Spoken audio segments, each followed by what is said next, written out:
when you've decided on the shot you're going to play, whatever you do, don't plan where you want the cue ball to go.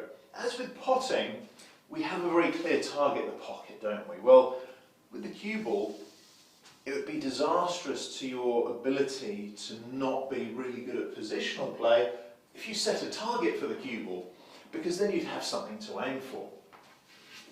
Much better to have no target at all, and then it would be guesswork when you're at the table. So what we do is avoid at all costs setting a clear target for the cue ball. Sometimes you're not exactly clear, so the error might need to be a little bit bigger, but as they say in shooting, aim small, miss small. And if you have a small target, you're more likely to miss by a small margin. So we don't want to do that.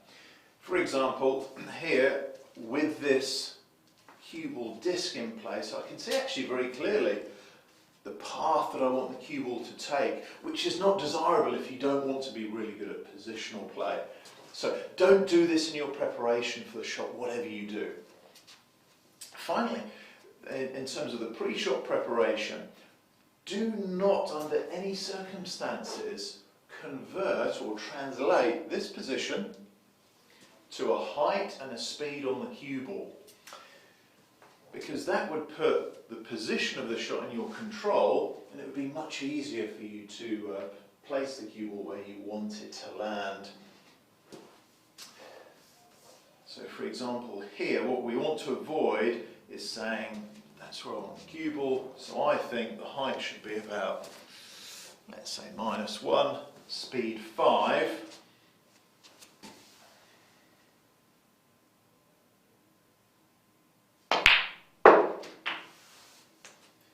That would be disastrous to have that level of planning and preparation, because especially if you visualise the feeling of that height and speed before you play the shot, you would then lose all your ability to not be really good at positional play. So finally, in wrapping up the shot, it's really important to avoid looking at the cue ball after you've seen the object ball go to the pocket. What we mean by that is we should play. Again, don't play from the same chalk mark every time, because then you'll get consistent feedback and have really, really quick learning, which again is no good if you don't want to have really good positional play. So the final thing is, after you've tracked the object ball to the pocket, do not track the cue ball with your eyes, because then you'll get really good feedback and learn the behaviour of the cue ball, the behaviour of the cushions, the cloth, and get feedback as to the height and speed I selected, where did that send the cue ball? With that learning, every shot then will be an improvement point, and you'll get really good at positional play very quickly, which is no good if you don't want to be really good at positional play. So for example, the eye pattern that we want to avoid is track the object ball to the pocket, then look to the cue ball until it stops, and then I'll be able to decide a little bit too, not quite enough speed, so I need to play that a little bit harder, which would wreck my chances of not being really good at positional play.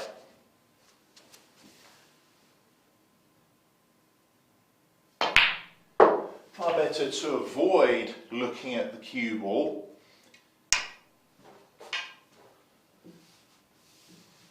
because then you'd have no clue of whether the height and speed you selected was correct or not.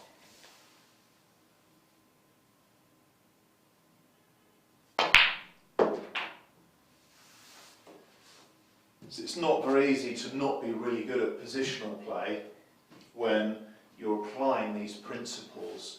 So whatever you do, don't apply these principles that the professionals apply, because then you won't be able to not be really good at positional play. In summary then, don't plan the shot very clearly before you play, before you get down to the table. Don't convert that target into a height and speed combination on the cue ball, and don't watch the cue ball closely after the shot, as otherwise every shot will be a learning point for you.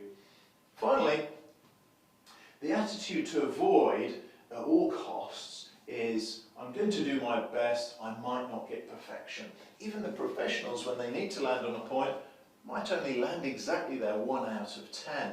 But they'll be thinking, I'm going to do my best, here's my commitment to a height and a speed, like trying to unlock a combination that you've forgotten, a combination lock that you've forgotten the code to. There you would just select one number, another number, like height and speed on the cue ball, try and pull the lock. If it didn't work, you try another one. Trial and error, giving yourself permission to fail. So whatever you do, you don't want to stay relaxed, you don't want to remain committed to a height and a speed, because that'll allow you to focus on the pot.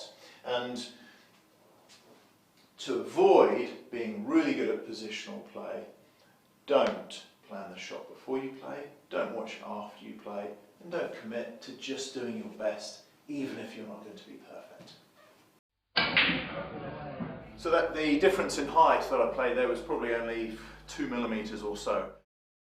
This is the Snooker Gym Player of the Year for 100 break players. You come to a stop in a controlled way and begin the delivery in a controlled way as well.